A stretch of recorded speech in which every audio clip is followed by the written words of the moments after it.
नमस्कार बंधुरा केमन आछेन आमी आमार आजके रान्नाघरे निये एसेछि निरामिष पद्धतिते चाना मशला। এই চানা মশলা তৈরি আপনারা সম্পূর্ণ দেখুন এবং দেখার পরে আপনারা লাইক করুন, শেয়ার করুন, আর যদি ভালো না লাগে তাহলে কিন্তু কমেন্ট বক্সে জানাবেন। চানা মশলা বানানোর আগে কড়াইটাকে আগের দিন থেকে ভিজিয়ে রাখতে হবে এবং আগে প্রেসারে সিদ্ধ করে নিয়েছি। দেখুন এটা সিদ্ধটা খুব সুন্দর হয়েছে, পুরো একদম নরম তুলতুলে হয়ে গেছে সব কটাই। এবারে আমরা কড়াইয়ের মধ্যে সাদা তেল দেব। সাদা তেল দিলাম। তেল দেওয়ার পর আমরা একটু জিরে দেব, শুকনো লঙ্কা ও তেজপাতা দিয়ে এটা একটু নেড়ে নেব।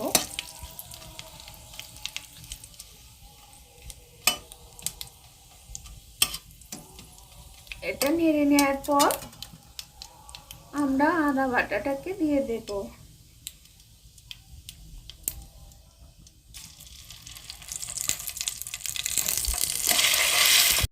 আদাটা দেওয়ার পর আমরা টমেটোটাকে দিয়ে দেব।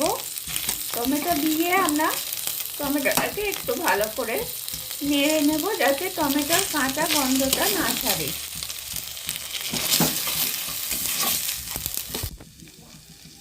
এরপর এতে নুনটা দিলাম,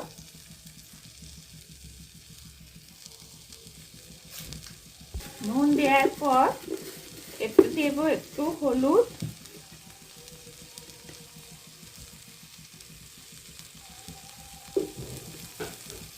সামান্য একটু চিনি দেব,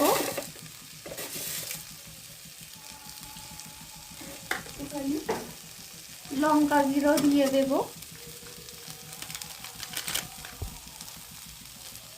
লঙ্কা গুঁড়োটা একটু কমই দেব, দিয়ে এটা নাড়তে থাকবো।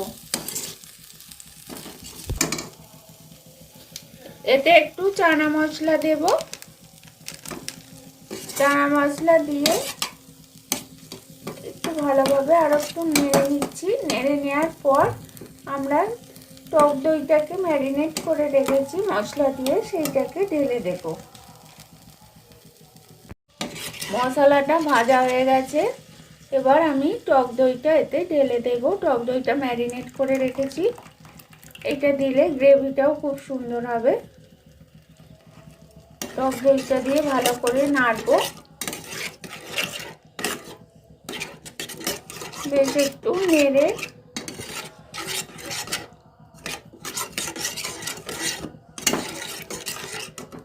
তুললে আমরা কড়াই সিদ্ধটাকে দিয়ে দেব।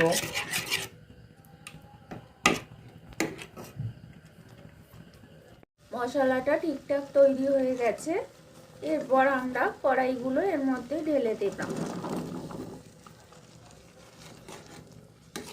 কড়াইগুলো দিয়ে আমরা নাড়তে থাকবো যাতে মশলাটা সমস্ত কড়াইটার মধ্যে ভালোভাবে ঢোকে।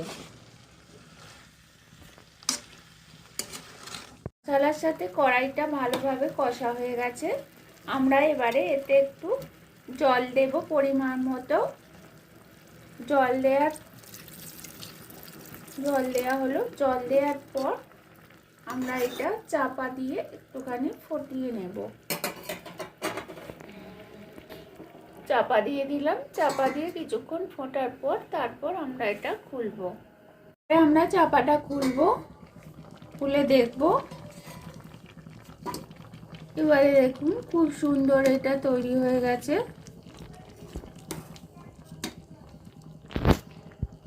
এবারে এই জিনিসটাকে আমরা লুচি, নানপুরি, কচুরি সব কিছুর সঙ্গে এটা জমে উঠবে একদম। আমরা যে কোনো জিনিসের সঙ্গেই এটা খেতে পারবে।